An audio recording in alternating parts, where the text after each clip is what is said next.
it's a tough journey coming from another country, landing in the United States, knowing no one, and then ultimately, trying to build something that's important for the world. Everything that matters in Silicon Valley is just people, how you treat people, your relationships with people, your reputation. I think those are the things that actually become the most valuable thing over time.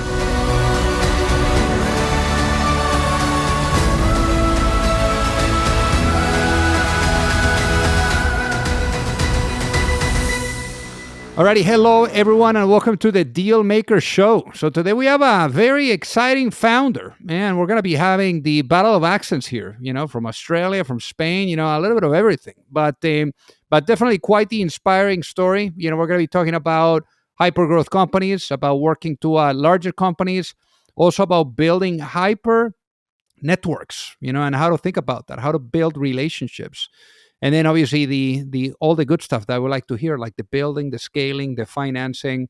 In his case, he's raised over 130 million now. So quite the story. But again, brace yourself for quite the inspiring conversation. And without further ado, let's welcome our guest today, Tim Davis. Welcome to the show. Hey, thank you for having me. It's I love your show. I've listened to actually a bunch of the podcasts. So thank you for having me on. Amazing. Thank you so much, Tim. So originally you were born in Australia, in Melbourne. So give us a walk through memory lane. How was life growing up for you?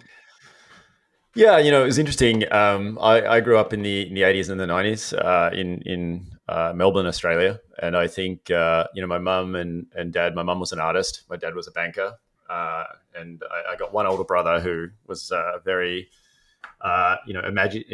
very creative fella. So he, I think, from that, I think we spent, a lot of time outside, a lot of time just imagining sort of, different stuff. And I think my dad ended up buying Commodore 64 as our first computer in the house. And so as a result, we became very big gamers. And so for any of your listeners who had a Commodore 64 at that time, games like Boulder Dash, Maniac Mansion, Prince of Persia, that's what we cut our teeth on. And I think we tried to start modding a lot of those games, finding hacks for a lot of those games, programming in BASIC way back then. And that sort of then naturally moved into Windows. We became a Windows family, or at least I think a lot of my friends in Australia, Mac was not a dominant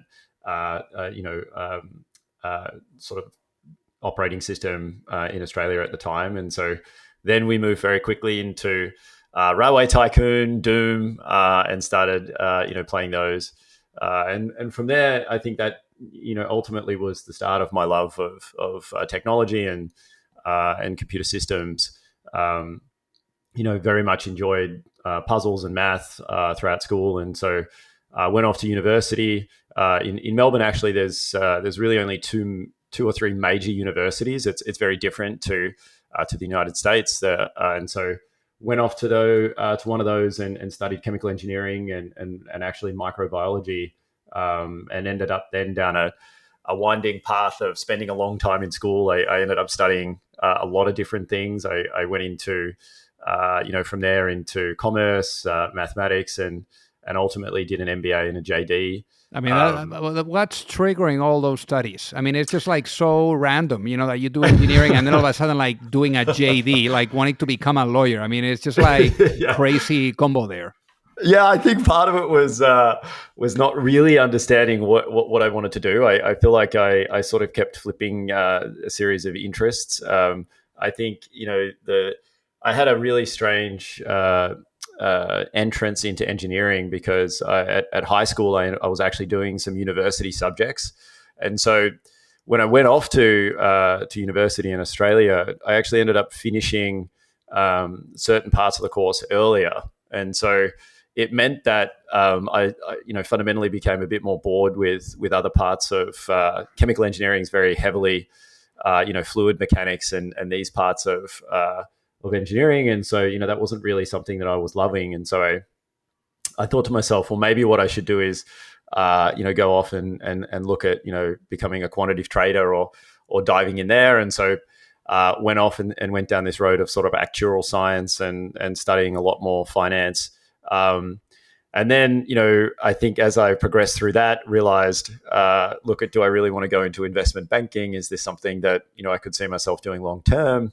And, wasn't convinced. I was actually working part-time at a bank in Australia. And so then, not having my heart set on any direction, I thought, doing an MBA and a JD would maybe help me find purpose, and I might be able to discover something interesting, from those. And so ultimately, then I think what came out of all of that was realizing, look, I think I would have a passion to just go and try and build businesses and do something on my own rather than working for someone else. And I think that was a long journey to discover that, I'll be honest, but I think every founder has... How did you discover that? Because, typically you got to go through the mistake of doing a 9 to 5 to really realize that's not for you.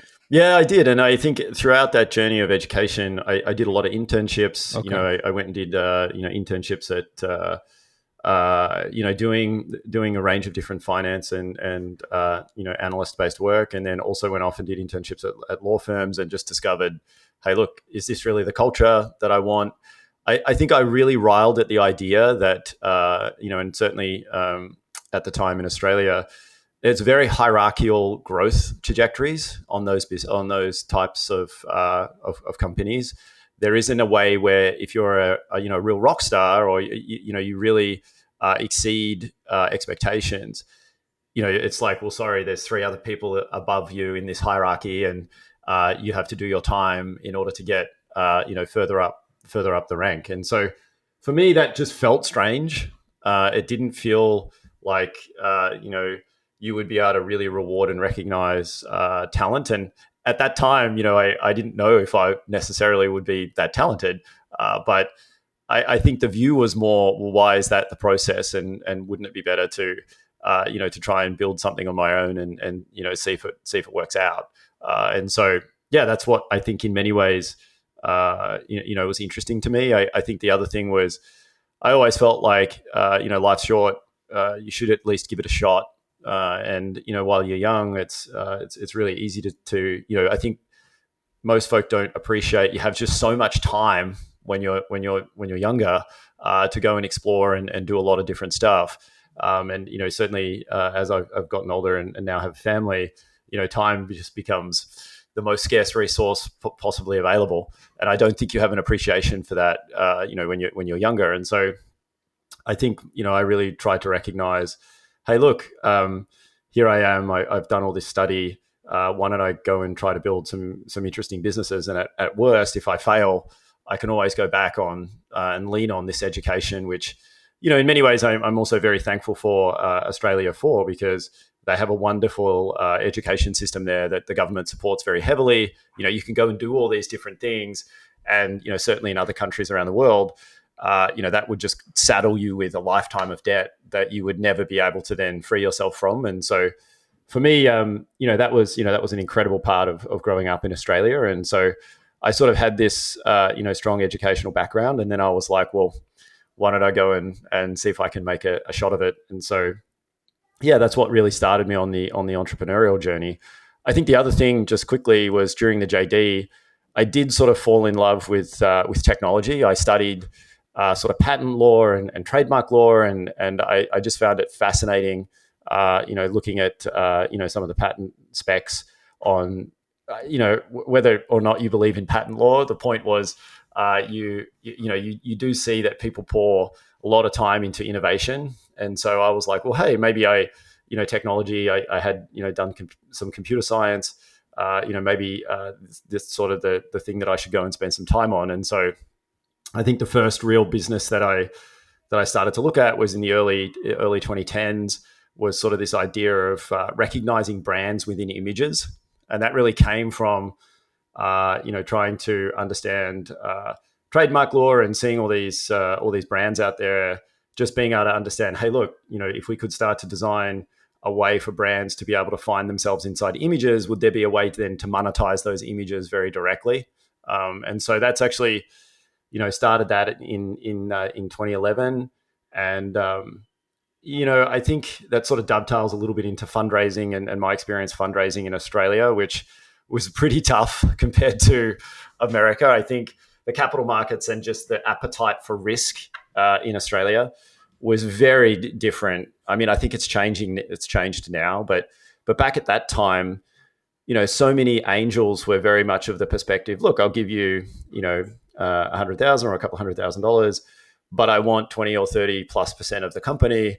And you're sort of saying to yourself, well, that actually makes no sense, because if I have to then go through and raise a bunch more fundraising rounds, or alternatively, the business becomes very profitable very quickly, I've just given away a massive percentage of the company to someone who really, fundamentally hasn't contributed a huge amount of capital versus the risk that, I was taking. And so my wife and I said, well, look, if we really want to do this, you need to go to the United States. And so, at the end of the day, I just got on a plane at the end of 2012, and I found a hacker house in Silicon Valley on Airbnb, actually.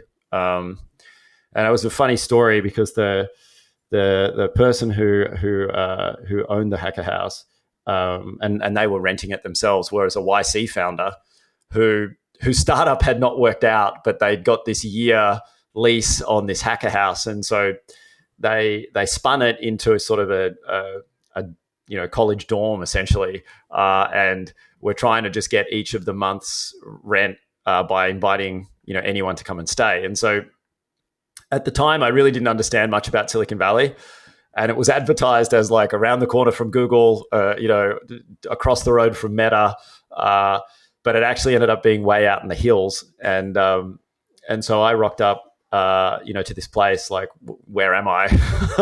and in the end, it was an incredible place, because there was a lot of other entrepreneurs from around the world. There was other, YC and really talented folk who had just come to hang at this house. And that's actually where I ended up meeting my first co-founder of what ended up being sort of the second startup. I decided, after landing in America, not to pursue the image recognition business, and we started a new company which basically became out of being in that house so far out. We were like, well, who in this house wants food delivery? And everyone sort of said, well, I would love that. And so we ended up building, I built the front end and the back end of this application. He was an iOS developer. He built a mobile app. And we really built like one of the very first food delivery services. This was before Uber Eats. And we didn't know it at the time, but DoorDash was actually also being created by those founders. They were called Palo Alto Delivery at the time. And we had decided, like, hey, why don't we build this? And so one of the key innovations actually that we had come up with was, I remember going down Palo Alto into a bunch of restaurants, asking those folk, hey, look, would you be interested if there was a company that existed that could send you orders? And a lot of the restaurant owners sort of laughed at my co-founder and I, and were like, well, why would we want to give you commission, or why would we want to work with you? And I remember going home, and we had actually a pretty good prototype that was working really well. And I said, I ended up saying to my co-founder, well, look, I was looking at the Grubhub financial statements, and it's amazing how much of their business is just pure, essentially sales and marketing. They have a massive force of people that go out onto, around America, basically trying to sign up restaurants 10% commission at a time. And I said, we just experienced this just by walking down Palo Alto. We just got rejected time after time. And so, in the end, what we ended up doing was just adding every restaurant without their permission at the time and inflating the prices by 10 to 20%. And what we actually discovered at the time was what consumers actually wanted was selection. That was the unique unlock. And so we launched just locally. This was now into 2013, and I gloss over, but we'd traveled. We ended up recruiting a co-founder from America, and he helped build the business in the United States. And my co-founder and I were also coding remotely until we could get the visa situation sorted. But what we ended up discovering was when we launched the platform, it just exploded because there wasn't actually another option on the market that just added every restaurant. And so very quickly, huge numbers of people from Stanford and all around Palo Alto and the Mountain View area just started ordering, pretty significant amount of food from restaurants. And we had to quit. And how does all of that lead into Google? Because I mean, it sounds like Yeah. quite the journey, but not the outcome that you guys would have hoped. It was obviously a ton of lessons learned. But joining Google is pretty amazing. So how did Google come into the picture, and how was that really structured? I mean, was that you guys just winding down and just joining, or an acquihire, or a proper acquisition? How did that happen? Yeah, so it was interesting. So if you fast forward, we spent, we raised some seed money in the United States, and there's, as an immigrant founder, it's quite a journey when you go through that. I think, over the next sort of 2.5 years, the business actually scaled really quickly. Food delivery, for listeners who don't know, it's a horrendous margin business, actually. Terrible gross margins. Most of the profit actually comes from really hoping that you inflate the food prices, or you get tips as a driver. And so what ended up happening actually was Google was scaling a business called Google Express. For folks who are in North America, it essentially was trying to build a business not that dissimilar from Instacart, where they were working with merchants to essentially scale the end state delivery. Our business, in 2014, 2015, it became a really challenging environment for essentially the on-demand economy, because there was a lot of questions around, look, are these folk contractors or are they employees? And there are a lot of legal questions around it. And even today, I think that is still a interesting series of legal questions. And so it made fundraising very difficult, because a lot of investors turned around and said, look, it's great that you're doing, a huge amount of top line revenue. Our business was already at, 10, 15 million top line revenue, scaling really quickly.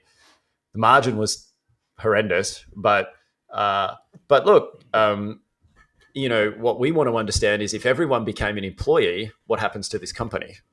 And the truth was, probably the company wouldn't be in a great, really shouldn't exist. And so Google, they came along and we met a few of those folk. We were in the valley, not only around the corner in Mountain View in an office, not far from Google's offices, and we met some of those folk, and they just took an interest really in the team. They weren't interested in the business, and they had seen food delivery scale. It was not something that Google wanted to do. So we went through the acquihire process. Google sort of says to us, "Hey, look, come in. We interview you all. We spend time with you all. We get to know you." In the end, we weren't formally acquihired. What actually ended up happening was me and a couple other people joined the company, but not everyone did, because basically what Google tries to do is, if everyone gets interviewed and you're all amazing in Google's eyes, then yeah, they'll do it. But if you're not all amazing, in their perspective, then they really just want to take the people who they view are particularly talented. So my co-founder and I were very lucky in the sense that they thought we were skilled enough to be able to join Google, and so that's how we ended up actually joining the company. And you spent there. I mean, you're gonna talk about it, but 7 years. Which also the most important, it gave you access to meet who ended up becoming your co-founder for the latest baby, which we're going to be talking about Modular in just a little bit. But I guess, what was your biggest, because now leading up to this, you had a very good understanding on how, startups worked, and the building, assembling things together. What would you say was your biggest lesson from working at a company like Google? Yeah, I mean, I think when I joined the company, for starters, after being in startup land for 2.5 years, I'll never forget my first day at Google. You joined the company. I was pretty excited, because I at least had never thought growing up in Melbourne, Australia, that I would ever end up at certainly one of the top technology companies in the world. So to me, that was already an accomplishment in many ways. But I will never forget, in startup land, we were working, 7 a.m. to midnight, 7 days a week.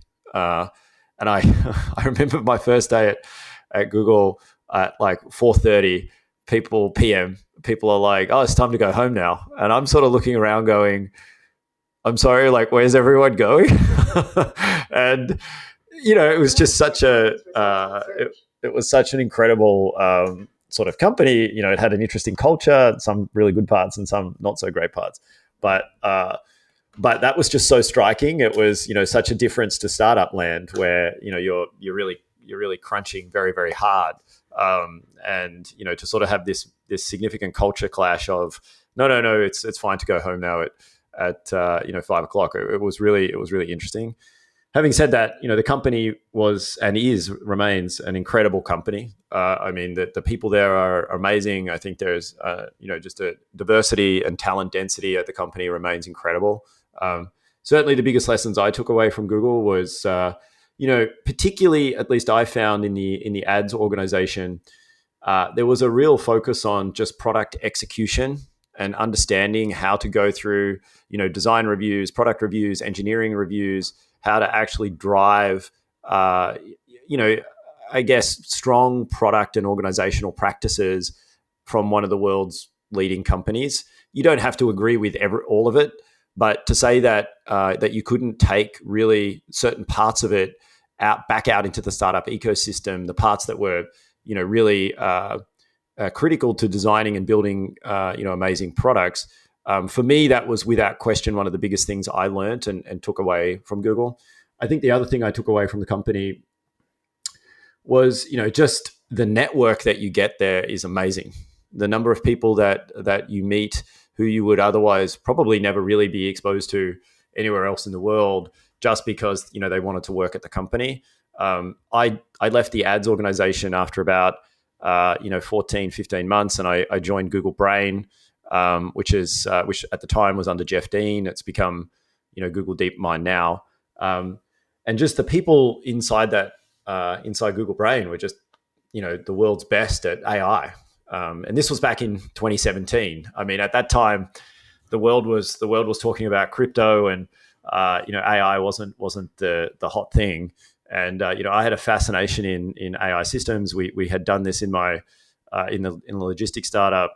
I had been exposed to recommendation systems inside ads, but really deep learning as a new paradigm. It was being around just some of the most talented people in the world was an area that you would just otherwise never be able to experience. And so from that was ultimately where I met again someone who I would never have otherwise crossed paths with, a guy called Chris Latner, who's now my co-founder at Modular. He had built the programming language called Swift at Apple, and this is that language has now affected tens of millions of developers around the world. It drives most of the iOS ecosystem. So when you have folks of that caliber, and there's many others that I worked with every day, it's just a melting pot of talent density that if you can find someone that you can then go and start a company with, you can just do amazing things, right? And so for me, that was actually one of the biggest things for I'm just so grateful for Google for. I would also say then the other thing is just the mentorship network that you get from the company. There's a lot of people, a lot of other entrepreneurs who have also ended up at Google in throughout their own journeys, and they have incredible stories. You stay connected to them. A lot of if I look back now, a lot of that core group that were in Google Brain back in 2017, 18, 2019 have now all gone and founded the next generation of AI startups. And so everything from character AI to Adept and onwards, all these folks, are in your network because you worked with them. And so, No kidding. It's been a really interesting time from that standpoint. And I think you've seen, for a period, particularly during COVID, there was really a lot of folks had left the Bay Area. I think what has been really interesting now with the AI supercycle is all that just the talent is now really come back to the Bay Area specifically because of AI. And so, that's been interesting. And a lot of those folks, I know personally just from my time there. Yeah, no kidding. Now, for the people that are listening, what ended up becoming Modular? What is the business model? How do you guys make money? Yeah, so modular. So the core innovation that we realized when we were at Google was, look, AI's is, we had sort of seen this back in 2016, 2017, 2018. AI is going to have a massive impact on the world. A lot of the technology internally at Google, was actually quite a few years ahead of the rest of the world, obviously. So we had already seen sort of early signs of what was possible. One of the biggest sort of sparks of innovation, particularly when I looked out at the product landscape, was, look, NVIDIA owns most of the compute that powers, the world's AI, even in the form that was around in 2018, 2019. Google had built its own infrastructure called TPUs, and so we had sort of said, look, if there was an alternative to or an open version of CUDA, which is the primary software that drives NVIDIA's GPUs, if we could build a world where essentially there's like an AI hardware abstraction layer, there's a piece of software that can run AI workloads, and you don't have to really care about what hardware it runs on, but you can just you can say, hey, look, here's my model, here's my my budget, here's my throughput requirements and my latency requirements, and it just works. If that could exist, that would really change the way that that compute is going to evolve around the world. And my background was very much in products and in product and marketing and design and sales. And Chris, my co-founder, is a world-renowned engineer. And so we thought, hey, look, if we could build this, and this was not going to be an easy bet, this was going to be a big bet. If we could build this would really probably change the nature of compute in the AI ecosystem. And so we've spent the last few years now building this core piece of infrastructure. Infrastructure companies tend to take a bit more time to actually build the product, but now we're really scaling go-to-market. To answer your question on how do we make money, really we see our business very much as a consumption on compute. So we essentially have a pricing model that scales with the total amount of compute that you use that goes through our platform specifically. So, it's similar to sort of how Databricks does a Databricks compute unit. You just scale, the amount of compute that goes through their platform, they charge for it. For on-prem related deployments, we do a per GPU charge. So, if you have your own data center and you've got Kubernetes as the primary orchestration infrastructure, we can just fit inside there, deploy across your hundreds, thousands of GPUs, and then we just charge you on a per GPU basis. And then we also, are increasingly working with different cloud providers as sort of a channel partnership arrangement. So we derive revenue from those partnerships. So they can essentially deploy our infrastructure, and then we derive revenue directly through that. I think that's been a very interesting and successful model for many businesses in the past. If you look at the early days of Databricks and others, they partnered with Azure. If you go all the way back, there was sort of the Wintel partnership that helped Microsoft and Intel become enormous in the world. And so I think channel partnerships are a really interesting way to get strong distribution for us too. And so we've that's been an exciting area that we're utilizing as well. Amazing. Well, for those that are listening, we actually had Ali Gotzi of Databricks, for those that are interested in listening to that episode. Question that I have for you, Tim, is you guys have raised about 130 million, obviously Google being one of the investors.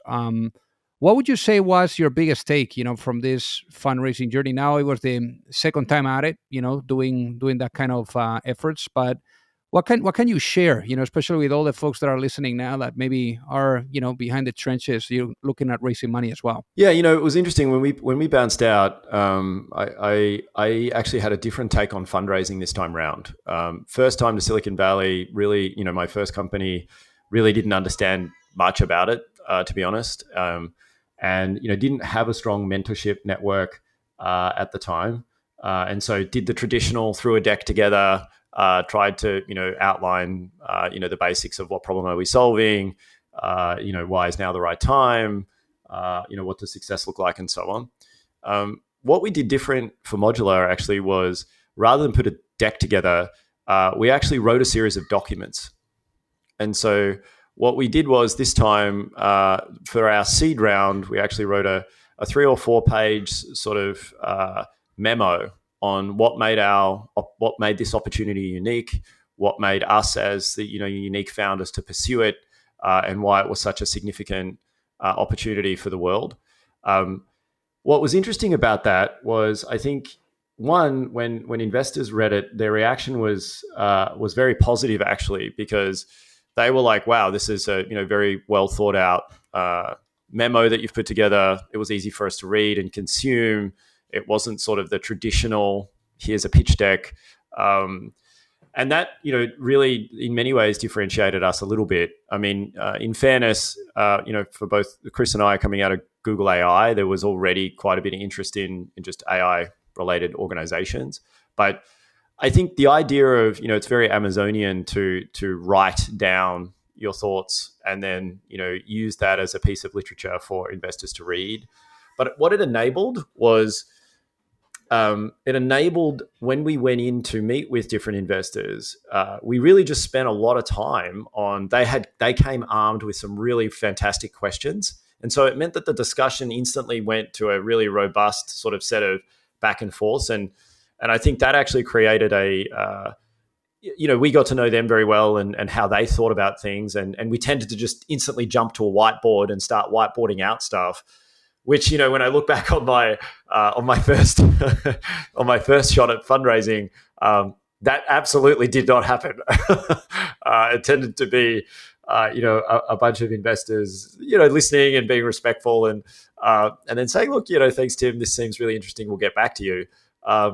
And of course, when you do this the first time, you're like, "Amazing! They're going to get back to me. This is so exciting." And of course, that was actually just a polite way of saying we're not interested at all.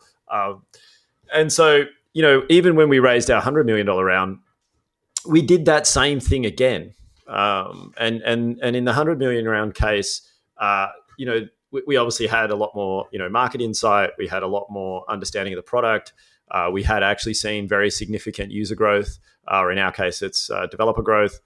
And so, it was interesting for us to then just say, "Look, here's a set of 3 or 4 detailed sort of papers on, where is the future of AI going? What is the nature of the compute dynamics in the market?" And so by sort of, again, describing things in that written form, it also just enabled a better set of discussion with investors as we went forward. And certainly, a lot of founders that I've spoken to don't do that. And I really encourage people to think about, if you had to write your plans down in a 2-page memo that described everything you thought you could do and why you are uniquely positioned to do it and why someone should give you capital over all the other people that they see, how is your 2-page memo better and more visionary and exciting and, proves that you are the people to back than anyone else? And so, it's not easy to do that. And, I think it also really requires you to really, really deeply think through, if we only had 2 pages to raise capital on, what would we put in that 2-page document? Right. And I think that as a result, it makes you really deeply understand your business. It makes you deeply understand how you're going to make money, how you describe what it is you're building. And you go through these iterations, obviously, and you learn a lot. But to me, that has been, and actually a lot of the culture, even at Modular, we write things down. We ask people to go through a pretty simple problem-solving framework that we do for everything. And I can briefly tell you it. It's really, and I've learned this throughout my career, it's really just a few questions. It's, what problem are you solving? Why is now the right time? What does success look like? What is the solution space, or what have you gone and looked at as alternatives? And ultimately, like, what is the thing you're recommending, right? And if you nail everything down, whether it's a organizational decision, whether it's a leadership position, hiring, whether it's sales strategy, product strategy, if you apply that same template to all of those things and you ask people before you make a decision, I just want to see a doc that briefly goes through those, that simple architecture. It is amazing how quickly you can drive to, well, this is obvious and we should do it, or this is definitely not something we want to do. Or alternatively, starts a really robust debate where you're like, hey, look, I loved your doc. I agree on the problem. I agree on now. I agree on success. You've actually missed, here's 4 other things that we could go and do, right? And, it's a really succinct framework to help drive organizational and product decision-making across companies.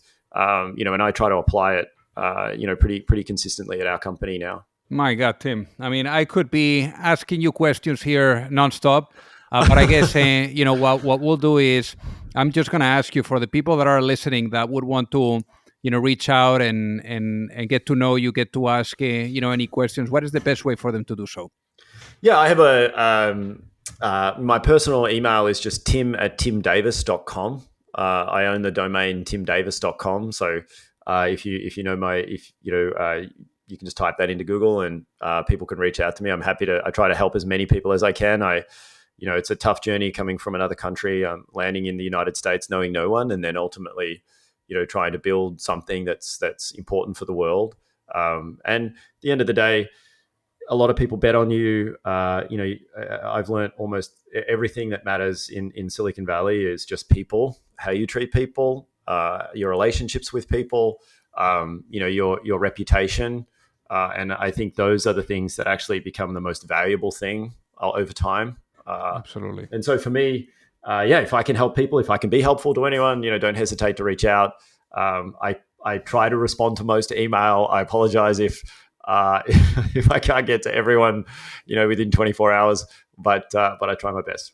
Amazing. Well, Tim, thank you so much for being on the Dealmaker Show today. It has been an absolute honor to have you with us. Thanks so much.